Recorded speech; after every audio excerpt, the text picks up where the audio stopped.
I'm Pastor Craig Minnick. I'm pastor of youth ministries for the East Bay Lutheran Youth Program with this congregation and with 4 other Lutheran congregations in the East Bay.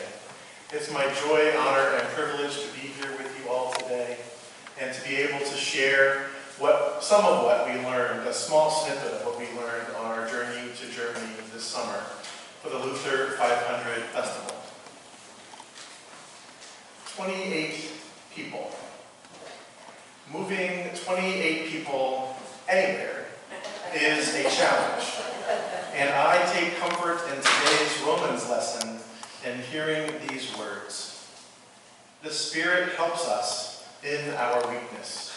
I think I can speak for all of the adult chaperones on our trip that this may have been a mantra that we prayed over and over and over again. Because when you have 28 people, 18 of whom are youth, and you throw in jet lag, and for many of our youth, none of them had been to Europe or outside of the United States. Some of them had never been out of California before. Some had not even ridden in an airplane before. You might see how this mantra might have helped us keep our perspective. The words we find later in Romans was also a balm for us as well. If God is for us, who is against us? We had an opportunity each day while we were in Wittenberg to begin and end each day with worship.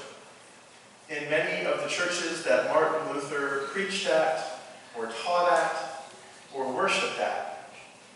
Our youth hostel was right by, literally right by, the Castle Church, the infamous church where the Wittenberg door was, the door where Luther, he probably didn't nail it, he probably tacked it up there somehow. It was a community bulletin board. The story maybe has been overdone over the ages, but we saw the place where Luther began his, at first, quiet Reformation. A Reformation that I don't think he even saw the breadth of. Much like we've heard today's gospel lesson, the mustard seed of those 95 theses grew into a mighty shrub. Mustard plants are shrubs, you know, and it grew into this shrub that would be seen through God's eyes as a glorious tree. But still, that shrub endures. 500 years later, to be able to begin and end our days worshiping, doing the singing Taizé songs, the Luther's service to begin the morning and the day was a joy. But we also experienced many things in Wittenberg, going to places where Luther taught, where Luther wrote those 95 theses or translated the Bible into Low German. We went to the Wartburg Castle. We went to Leipzig, we went to Torgau, we went to Berlin.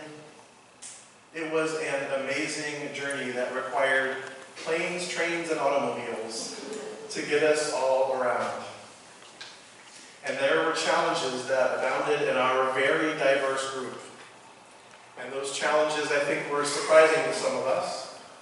And at the same time, it showed part of our strength, that we were able to bring a wide breadth of people and experiences from Oakland, from our 5 Lutheran congregations. We were able to learn from each other in the places where we overlapped and also in the places where we disagreed. So, one of my jobs in preparing for this group in this journey of 2 years, this mustard seed of an idea that we had 2 years ago, should we go to Germany on the 500th anniversary? Yes, we should, but how are we going to afford that? That mustard seed grew, and one of the tasks that I have as a pastor in preparing people is to speak a lot and to train a lot. And so today, my job is to back off and to let you hear from each of our youth and adult chaperones, to hear a snippet of what they learned in Germany, and also then to join us at coffee hour, where we have a slideshow, and there'll be opportunities for you to ask questions and hear stories, and hear how that unfolds throughout the year. So without further ado, I would like to introduce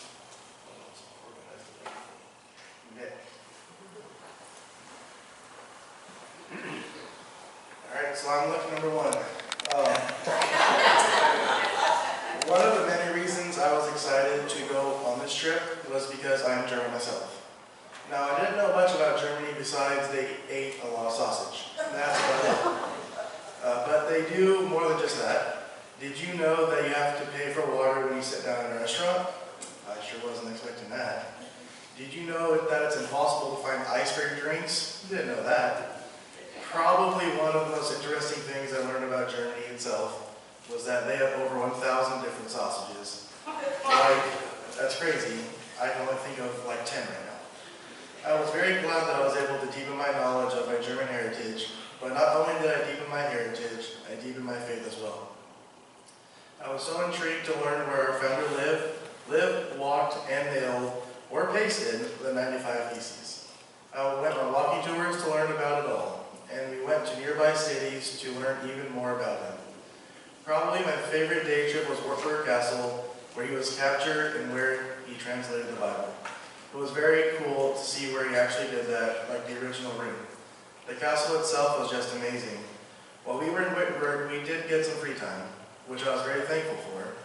One night, Guillermo and Chase and I went to this lake where we saw probably about 30 or 40 teenagers partying like crazy in this corner of the lake.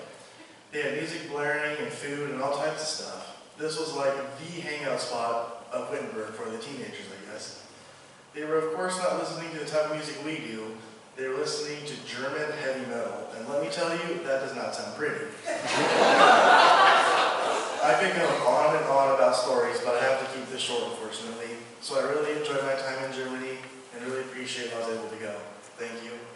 And now I'd like to introduce my mother.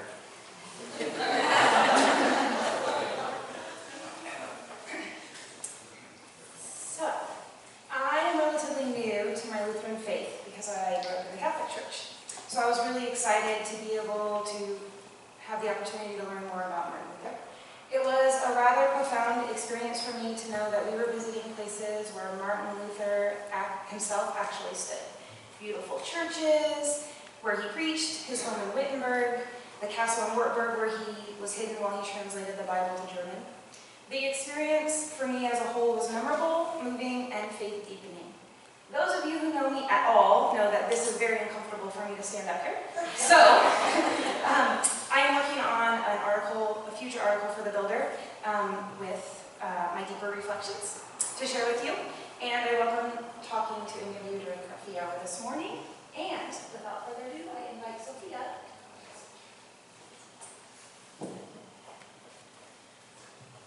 Hi, I'm Sophia, and I would like to tell you about my experience on this trip. So this was my first larger trip with the larger EVLYP youth group, since I am not one of the youngest, but since I'm just entering high school, and this trip was actually for high schoolers. I was one of the youngest and hadn't been on trips like this, so I didn't know the people all that well. I was very grateful for the opportunity to go because we had put so much work into it and I was just excited. And then I was grateful for the opportunity to get to know people better because some of these people I had never met even, and some of them I just didn't know very well. I learned a lot of things on this trip. I had already known that Martin Luther translated the Bible from Latin into German, but what I didn't know is that he translated it into Low German, which was the German that everyone spoke. So it wasn't just the people who had a richer background, who were wealthier, who had an education who could read the Bible, but anybody who had the ability to read. Other things so we had day trips, and one of them was to Leipzig. In Leipzig, we had a tour, and the tour guide was very friendly and enthusiastic, which helped a lot with learning and just being interested in the tour. One of the things that I learned was at the Nikolaikirche in Leipzig. There were prayer groups that were meeting there during the time of the Berlin Wall when it still stood. But these prayer groups slowly turned into peaceful protesters.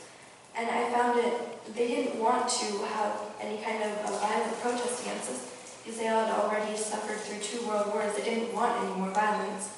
And I found it inspiring that they managed, because these peaceful protests slowly paved the way to the fall of the Berlin Wall.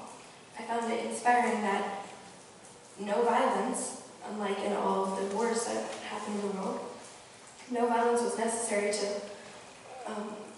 make the Berlin Wall come down and reunite Germany. I saw God many places on this trip, but one of the places that I saw was more subtle, and it was just in all of the conversations that I had with people and in seeing people interact and the group bonding more, because many of us didn't know each other all that well. On one of our last days in Wittenberg, we went on a boat trip on the Elbe, and a large part of our group started to have conversations about important and relevant topics. And it was just interesting and inspiring to see our group bond about things that came out of nowhere. Like, we didn't have any reason to talk about it, but we just started talking, and it became nice. And that is the end of my reflection, and I would like to invite Mary James to speak. So the event we were on was called the Luther 500 Festival. And with what I know of Luther, Martin Luther, I don't think he would appreciate that title at all. It was never about him. And having his name in it would not have been a happy moment for himself. I think if he was to retitle it, he would have called it the Grace 500 Festival, because he was about God's grace. And his concern was so much on how the practices of the church at that time were impeding people's understanding of God's grace. The debt had been paid. Jesus had paid the price of our sins, but the church had people thinking they still had to keep paying. And that was causing a huge problem, which is what he addressed in his 95 Theses on how we need to understand God's grace and not have it stopped by a church practice. So with Grace 500, and one of the reasons that the church could be kind of misleading people in their understanding of God's grace is because the Bible is only in Latin. And as Sophia mentioned, in his spare time, Martin Luther later translated the Bible from Latin to German so people could read about it for themselves. And now we've got Bibles. For me, it brought home again our ready access to Bibles. Bible here, we have easy access to Bibles in our own language and different translations. I'm not sure we always use those enough, but they're available in here, and we can read this for ourselves. A really special blessing for me on this trip was a deeper understanding of the incredible miracle of the falling of the wall and the reunification of Germany. One of the organizers of this program had grown up in West Berlin, that little island of democracy surrounded by East Germany, which had a very oppressive situation under Russia, and it was intolerable. But as our speaker mentioned, they had lost 2 wars in 30 years, and the only solution they could see was going to be another war, and they just couldn't stomach that. But God had a bigger plan. And as part of, God used Ronald Reagan and Mikhail Gorbachev and Pope John Paul and those prayer groups and the hundreds of thousands of protesters in Leipzig to have the wall fall and the subsequent reunification. Oh, by the way, we did have the US and Russia, we had our tanks all ready to go for another solution. But fortunately, that was not the solution that prevailed. And in Leipzig, those tanks, both sides, good to go. No, that's not what happened.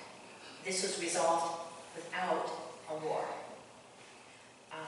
Extremely, just so very powerful. And my prayer for us now, that we take the reunification of Germany as another symbol of God's grace in our lives and what God can do, even with the hopeless situation or the situation you don't see the hope in it. We do have hope. We have great hope. And now I get to present Mike Luque and his revelations from this trip. Morning. Okay, Craig kind of took away my thunder.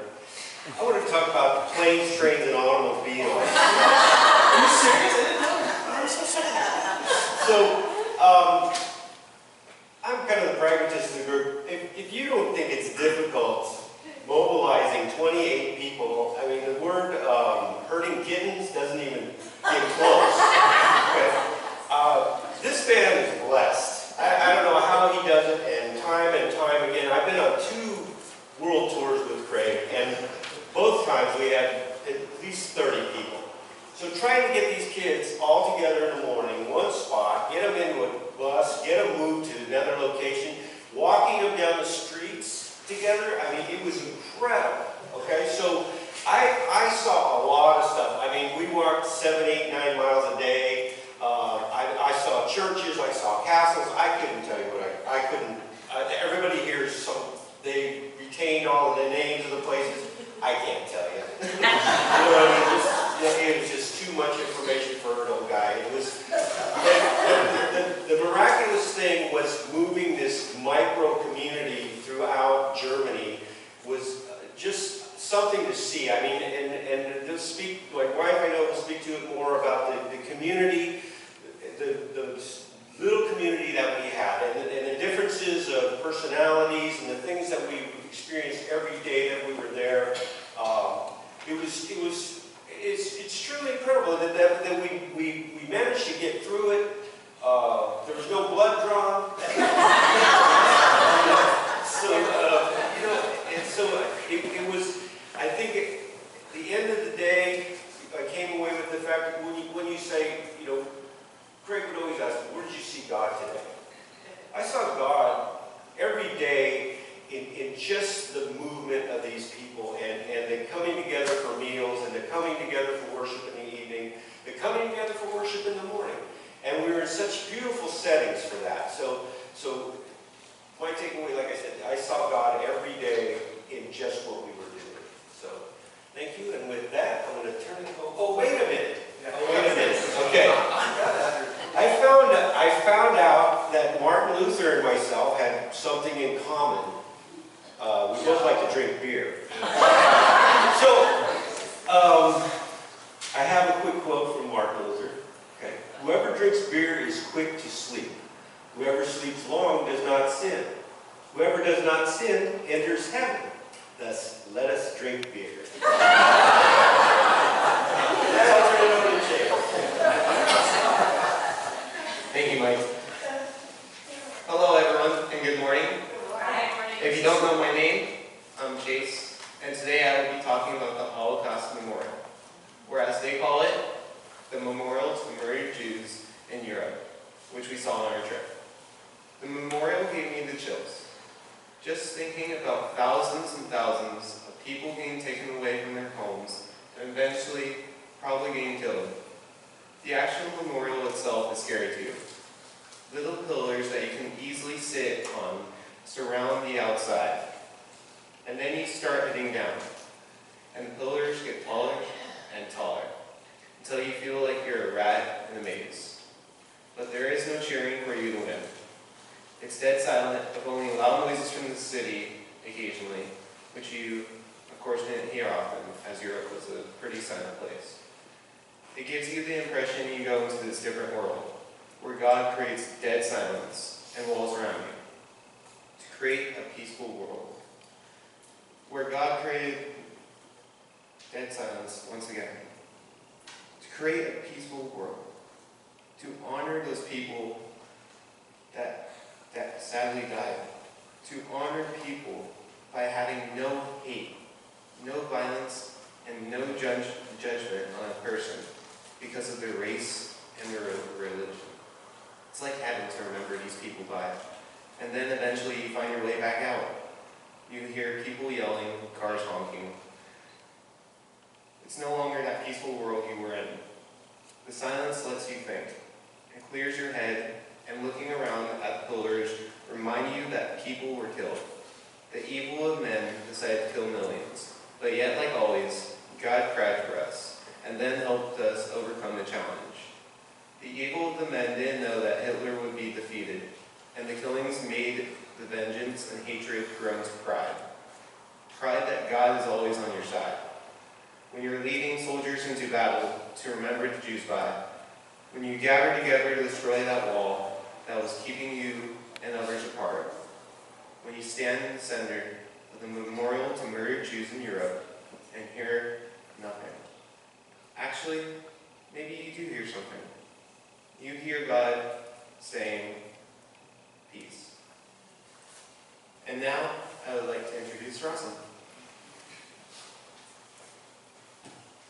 Being in such a history-rich place made history and my faith more palpable for me.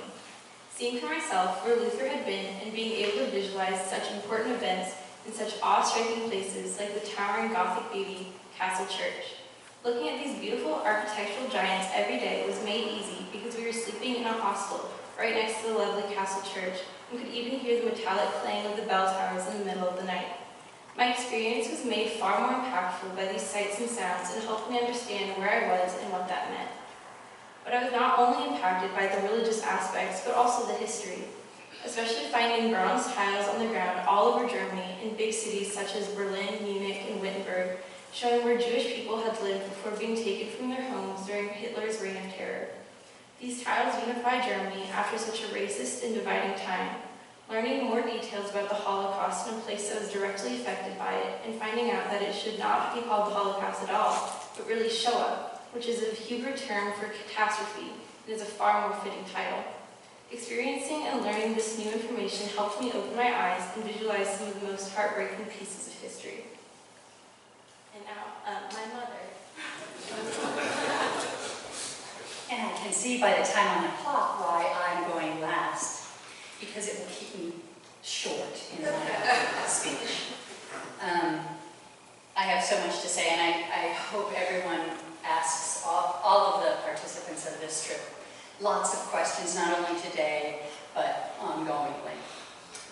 For me, the most powerful thing of the trip was learning the history of Luther and the Reformation in general. Like I had little knowledge of how much work had been done for Reformation before Luther. So Luther was standing on the shoulders of other reformers, and I didn't really know that. And the timing of Luther coming to his ideas with the 95 Theses, and the printing press, and the changes in the political environment, all of that history had to come together to create the environment for the Lutheran religion to be born. And that was very powerful to me. It's the power of the moment. Some of the very specific things that were new to me is I never knew Melanchthon. I had never heard that name, and it took me literally the full week to be able to pronounce his name correctly. And he was a partner with Luther and worked with Luther, and that was, and he lived in Wittenberg, so there was a museum in his house that was really interesting to go through. The other thing I learned was all the fractions that happened after this big explosion of the 95 Theses. Then there was a bunch of Protestant groups that said, oh, we should practice this way. No, we should practice this way. We should practice this way. No, we should believe in this. We should. And it reminded me of our group. We had 28 people, not only teenagers, who have dramatically different opinions than adults, but then we had some very strong personality adults. Of course, being the shy, retiring type, I wasn't. But that was a pretty big learning experience for all of us. And there were some hard feelings. Some hard feelings from adults to teenagers, teenagers to adults, and adults to adults. But it kind of reflected what Luther had to go through and what our religion is going through, what our political system is going through. We have to keep learning, we have to keep trying, we have to keep trusting, we have to keep looking to God for guidance. One of the other things that was really meaningful to me is that when Luther was excommunicated, he could have been killed. That kind of gave the right to anyone to kill Martin Luther at any time. So Prince Frederick the Wise, a devout Catholic, kidnapped Luther and took him to Wartburg Castle to protect him. A devout Catholic protecting a man who was basically destroying the Catholic Church. What an amazing faith and power that is, of trust and support of people you don't agree with. Really important message for us on the trip and for us in our political environment that we are in. I'll end my message with a huge thank you to this congregation, and a gigantic thank you to Pastor Craig. You'll notice on your postcard that it's a great picture of our group, but there's someone missing. Pastor Craig's not there. He is there, but he's not in the camera. And then in the bookmark, I made bookmarks that you are to take home with you to remind you of what you did to have this group go to Germany. And Craig's not on that, because when we took this picture of the Alameda group, it was like, so we could put a picture in the Alameda Sun, right? So we've got the Alameda Sun, and we didn't think about it, oh, we'll need this picture of just the Alameda group with Pastor Craig. So my sincere apologies, and everyone needs to know that mentally, Pastor Craig is kind of shining over that whole group. I can't stress enough how important it is to have a youth leader who can relate to youth. Because I tell you, I can relate sometimes to my children, my teenagers, or young adults. But to relate to someone else's teenagers, that could be really hard, and it was at times. And Pastor Craig is blessed with the ability to communicate with kids, get their trust, and make it meaningful even in the difficult times. And there were some really difficult times. And let me tell you, the Alameda youth are angels compared to some.